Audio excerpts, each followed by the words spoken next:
Welcome to the first lecture on this fifth week of the course in machine learning. So the theme of this week is called Machine Learning Enabled by Prior Theories. And the purpose of this first lecture is to explain the background for the choice of theme and give you an overview of what will happen this week. When studying machine learning, it's easy to get the impression that machine learning is typically learning from a lot of examples in a kind of vacuum. That from these examples, the goal is to induce some abstractions or hypotheses, but with very little, or I would say minimal, guiding information. Of course, there are a lot of techniques that we look at and that we covered on the course so far that is of this character. But there are also a lot of work going on where you actually look at learning algorithms that rather learn on the border of existing knowledge, which means that you actually start with a more or less substantial theory and augment or debug or this theory. Also, I would say that is the case that when time goes by and this area becomes machine learning gets more mature, we will use all the experience we have had by developing these more standalone techniques, starting only from examples, but it will be more typical in the future that these techniques will be applied also in settings where we have a lot of surrounding already existing domain knowledge. So in this week, I've chosen a number of sub-themes to discuss, which are examples of this situation where we have a prior theory and where learning in a way improves in various fashion that domain theory. And I sorted these sub-themes, there are 6 of them, in kind of 3 groups. So the first group of sub-themes have to do with a situation where we look at a mixed inductive, deductive, and abductive scenario. And essentially, this kind of work stems out of a computer science logic tradition.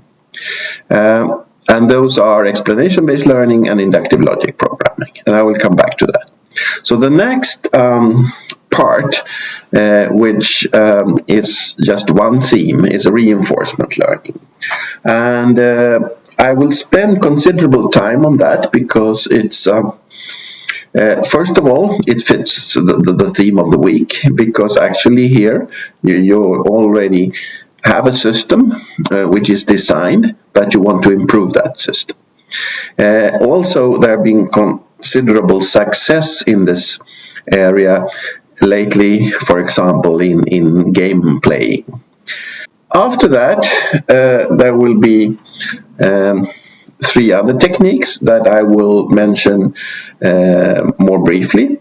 So I will talk about case-based reasoning, and there will be a separate lecture for that. But then I will also, in the end of this initial lecture here, talk about 2 other sub-themes, learning of Bayesian belief networks and something called model-based clustering, which we already touched last week in the lecture on clustering. Starting with the first block of sub-themes, I will say something now about inference techniques.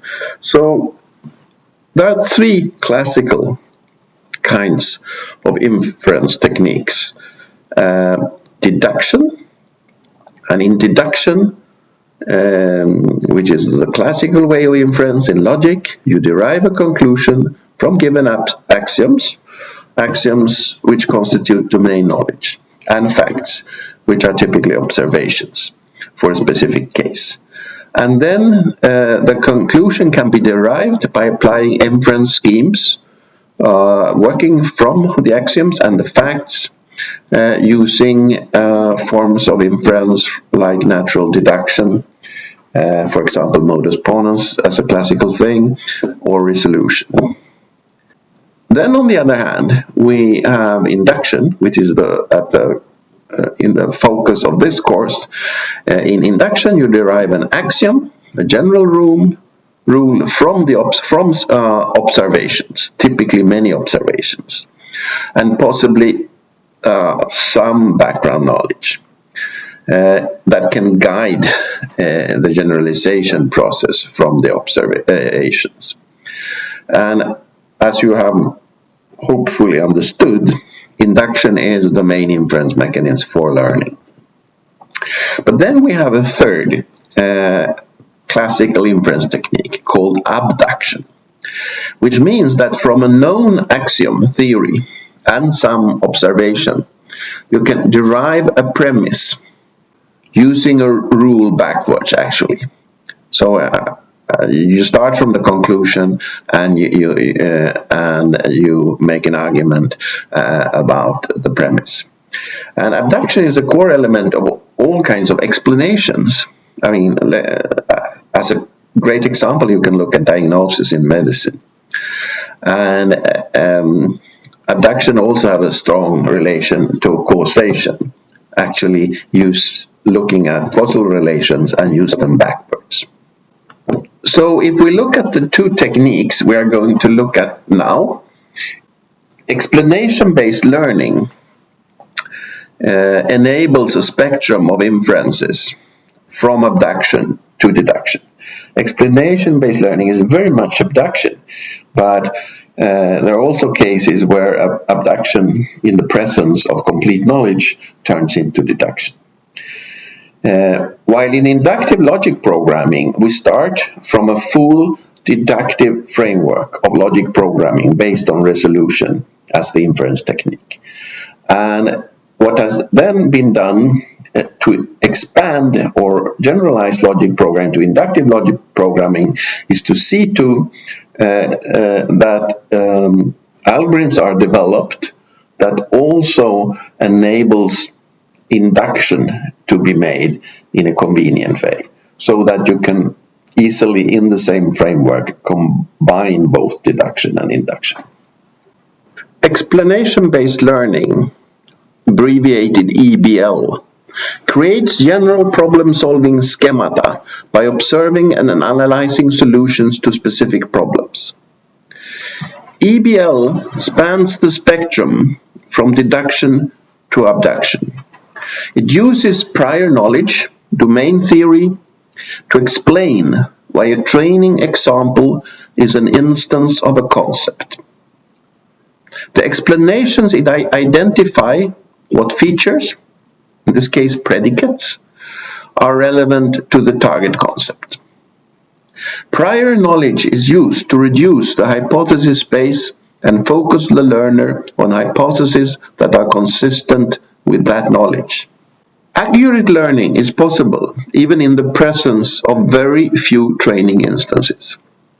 There is an obvious trade-off between the need to collect many examples to be able to induce without prior knowledge and the ability to explain single examples in the presence of a strong domain theory.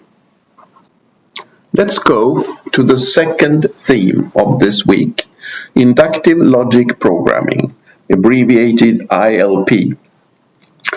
The goal of ILP is to find general hypotheses expressed as logic programming clauses from a set of positive and negative examples, also expressed in the same formalism, and all this possibly in the presence of a domain theory, likewise described in the same notation. Advantages of ILP, as I already said now, I think one of the main advantages is the possibility to express all these crucial items for learning: examples, hypothesis, domain, background theory, in the same formulas. It's also an advantage that you can, in a very convenient way, handle deduction and induction within the same framework. It's also the case that because of the structure of logic programming, where the big strength is that it's easy to handle multiple relation and structured data, also inductive programming from logic programming inherit this capability, which could be beneficial in many areas. One particular examples are applications in chemistry, where there are many complex structural instances to handle. Also, there is an opportunity in ILP, but that's not unique for ILP. There is a possibility to invent new predicates and add them to the domain theory. So the scenario, more formally, for inductive logic programming is that you start from a set of positive and negative training examples expressed in an observation language. We have a domain theory. We have a hypothesis language that delimits the kind of clauses that are allowed to express our hypothesis in. And we have some kind of relation, covers, which works as a detector on whether a particular example is covered by an hypothesis, also taking into the consideration the available background theory. And the goal, given all that, is to find an hypothesis that covers all positive examples and no negative examples. The next sub-theme for the week is reinforcement learning. So now we turn to a very different area. And maybe it's important to say at this point that in contrast to the earlier two sub-areas stemming from computer science, logic area, we now go into a methodology that is very much grounded on and inspired by long-term work in control theory. So the intuitive scenario for reinforcement learning is that you have an agent that learns from interaction with an environment to achieve some long-term goals related to the state of the environment, including, of course, the agent itself. And it learns by performing a sequence of actions, but in every step of action receiving some feedback. And from the agent point of view, we call the mapping from a particular state with respect to the action that can be taken, we call that a policy. So at every moment, an agent has a polypole for choosing actions relative to the state they are in. And also with respect to the terminology, the satisfaction of goals is defined by something called rewards. So after each single action, the environment provides a reward or reward signal, which constitutes the feedback on the appropriateness of that action. Then we have another very important concept for all this area, which we call return, which is it's not the feedback on a single action, but it's actually the accumulation of all the rewards for a whole episode, which is the term for a sequence of actions from a state to something considered a terminal state. And the goal of most of the working area is to establish a policy that maximizes the return for all positive way of going from one state to a terminal state. And to the right, you can see a simple depiction of the general framework. You can also see a practical example of a maze where a small robot is supposed to find its way, considering that robot embodies a variant of a reinforcement learning algorithm. The next sub-theme of the week is called Case-Based Reasoning, CPR.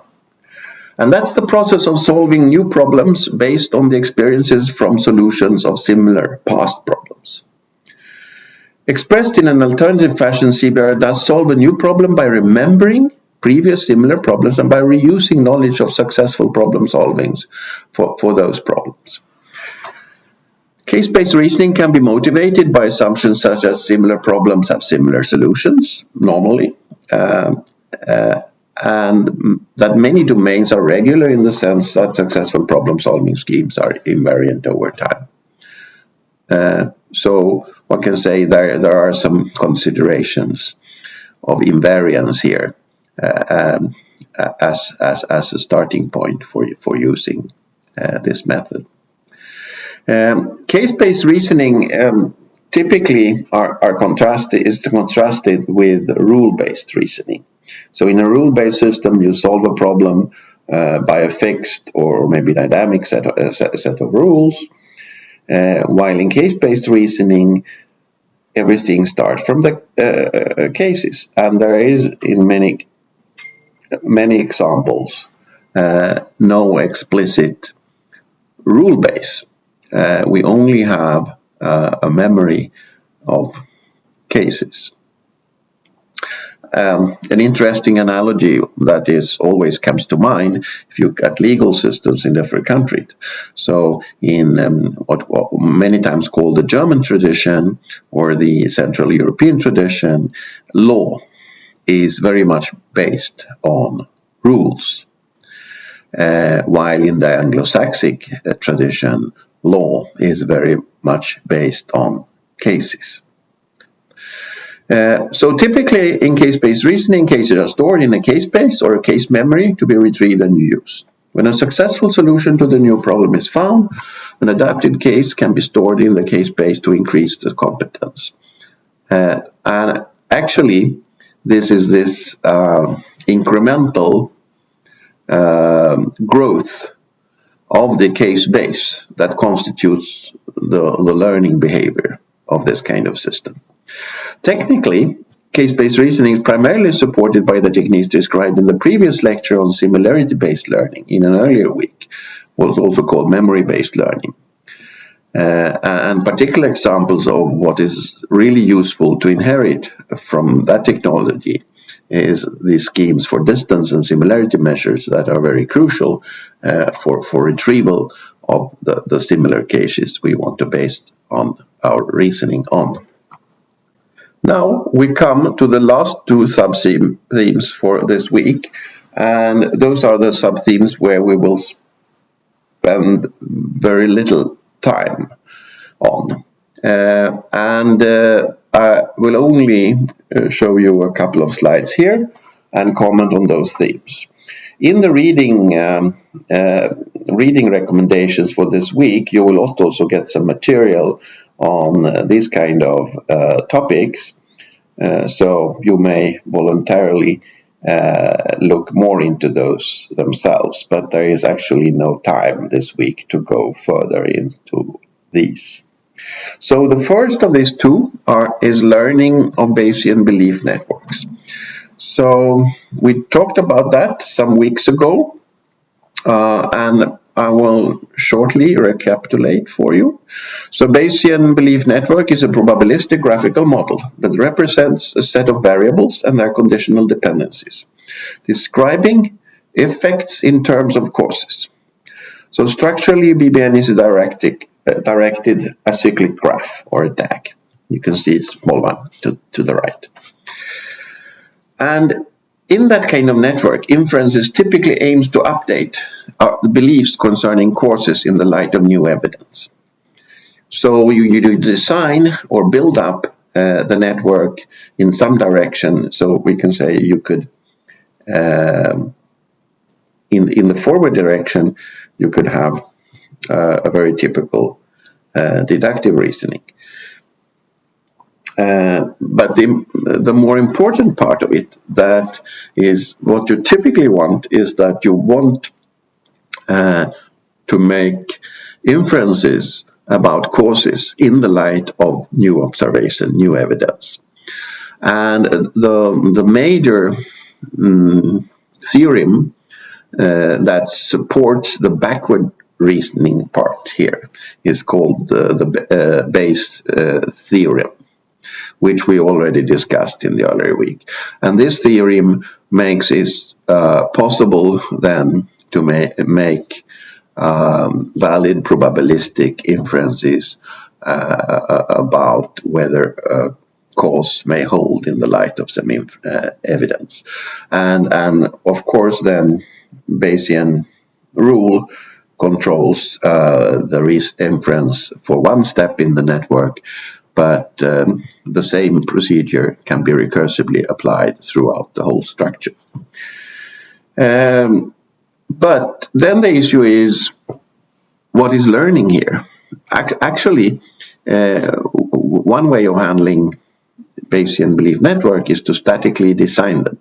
So you have a fixed structure, you set up a number of variables, you have a node for each variable, you define exactly the dependencies in terms of the errors, and you also define fully the conditional probabilities that guide the kind of micro reasoning in each node. But of course, you can also have a situation where you start with a rudimentary structure. So, for example, you can have a case where you have defined the variables, you have defined the connection, so the structure is clear. However, the conditional probabilities are not known.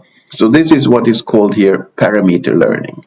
So this means that we can have a learning situation where we build up the conditional probabilities given a fixed structure from actual observations of pairs, observational pairs of all the pairs of variables involved, or all the combinations of variables involved. So this we call parameter learning. And then we can, of course, use different kinds of specific learning techniques we already looked at for that purpose. The more ambitious task is to also handle a situation where not even the set of variables and not even the structure is known. So that we call structure learning. And then there are two cases. We can learn the variable structure, which means that variables are known, but the connections are not known. And then finally, we can have a case where we can also learn new variables. And you will next week see an interesting parallel here when we talk about neural networks, where it's also an issue whether it's possible to learn new structures in the same fashion. So this is very shortly the goals of learning in this context. And as I said, you will get some reference to some material for this field. And if you're interested, feel free to delve into that. Finally, I want to say something about something called model-based clustering. And this I already mentioned, but pretty briefly, last week when we talked about clustering on one of the lectures. So model-based clustering means that clustering is based on some model or background knowledge. And actually, this knowledge is, for clustering, typically statistical. But it's knowledge about the domain from which we harvest the data set. In the basic kinds of clustering techniques we looked at last week, actually we build up a cluster structure just from instances with very little or non-existing background knowledge. Because of the fact that most of the time the background knowledge for this kind of, in the clustering case, is of statistical nature, one also call this kind of techniques distribution-based clustering or statistical-based clustering. The model can be, or the knowledge available can be more or less extensive, but will in all cases guide the clustering process to some extent, in contrast to the non-informed variants. But it's important to say, make it can be a little confusing because we introduced categories of clustering techniques last week, but for model-based clustering, essentially you can start from any of the categories of clustering techniques and augment it by adding domain knowledge as guiding principles. The most common case, I would say, in this area is that the knowledge we have are statistical distributions regarding the objects that we look at. And essentially, then we talk about statistical distributions for the different kinds of objects, which in a way then indirectly refers to the potential clusters we want to discover. So examples of this kind of methods are Gaussian mixture models, where actually we have a fixed number of Gaussian distributions that are initialized randomly in the beginning, but whose parameters are iteratively optimized to better fit the data set.